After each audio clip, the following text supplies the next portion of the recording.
Hello guys, welcome to our blog Nandini daily drips. আমি ঐন্দ্রিলা আবার একটা ভিডিও নিয়ে চলে এলাম।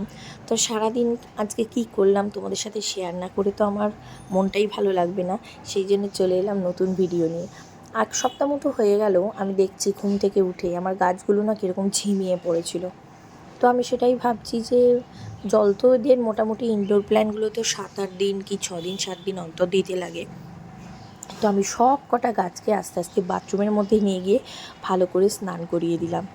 তারপরে দেখছি একটু তাজা তাজা লাগছে, তো বাথরুমের মধ্যে কিছুক্ষণ রেখে দিয়েছিলাম জল ঝরানোর জন্য। আর আমার এখানে লাকি ট্রিটাকে আমি এখানে রেখেছি। তো এই কাজটা করার পরেই চলে এলাম আমাদের সোনা বাবা পাখিগুলোর কাছে। তো আমি কি করছিলাম, ওদেরকে সিজ দিয়ে ডাকছিলাম। তো সিজ দিয়ে ডাকাতে এই যে দেখছো অ্যাশাস কালারের ককটেলটা, ও কিন্তু আমার কাছে চলে আসে আর আমি ডাকাতে আজকে কী করেছি, হাঁড়ির মধ্যে ঢুকে পড়ার চেষ্টা করছিল।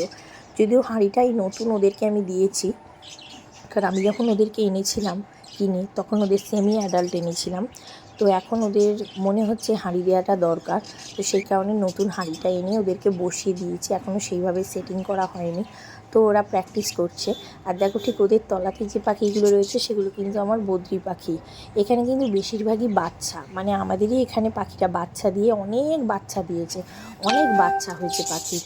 মানে ভীষণ, মানে এদের সামনে বসে রাখলে না ভীষণ ভালো লাগে। আর আমার ঘুমটাই ভাঙে না পাখির কিচিরমিচির আওয়াজে। মানে ককটেলগুলো তো মানে ভোরের আলো ফোটার সাথে সাথে এত চিৎকার করবে যে তোমার এমনি ঘুম ভেঙে যাবে। তারপরে চলে এলাম একটু ঘরে। দেখো ঘরের পর্দাটা সরিয়ে বাইরের ওয়েদারটা একটুখানি আমি দেখবো বলে ভাবছিলাম।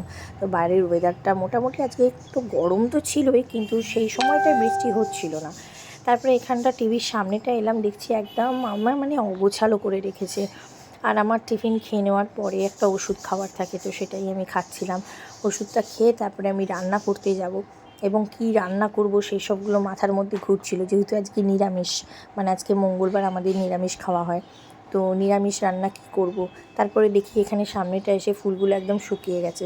সেদিনকে আমার বর হাতে করে এই বাড়ির সামনের গাছ থেকে না কদম ফুল তুলে এনেছিল। তো আমি কি করব, সেগুলো জলের মধ্যে ডুবিয়ে রেখেছিলাম, তো একটু মূর্ছে গেছে ফুলগুলো। তাই ভাবছি এই মানে শুকনো ফুল রেখে আর লাভ নেই, এবার ফেলে দিই। কিন্তু গোলাপ যেহেতু আমার ভীষণ ভালো লাগে, তাই গোলাপ ফুলটাকে কিন্তু আমি ফেলতে পারিনি। গোলাপ ফুলটা হয়তো শুকিয়ে ঝিমিয়ে গেছে, কিন্তু তাও আমি ওখানেই রেখে দিয়েছি ওইভাবে। তাই ফুলগুলোকে কী করবো, আমি নিয়ে গিয়ে আমাদের যে বারান্দায় ডাস্টবিন বক্সটা আছে ওর মধ্যে আমি ফেলে দিলাম। ফেলে দিয়ে তারপরে দেখি আমার বর বাজার থেকে একটা নারকেল নিয়ে এসছে। ও আজকে বলছিল একটু কুমড়ো দিয়ে নারকেল ছিঁচকি খাবে, তো ওটা খেতে খুব ভালোবাসে, তো সেটাই বানাবো আজকে। আর অনেকটা গরমে ঘেমে গেছি, তাই একটু বসে পড়েছি। মানে এক নাগারে আমি একভাবে তো কাজ করতে করতে হাঁপিয়ে যাই, ওই জন্য একটু বসে রেস্ট করছিলাম। তো তোমরা সবাই কেমন আছো? আশা করি ভালো আছো। ব্লগটা এখানে শেষ করছি, টাটা, ভালো থেকো সবাই।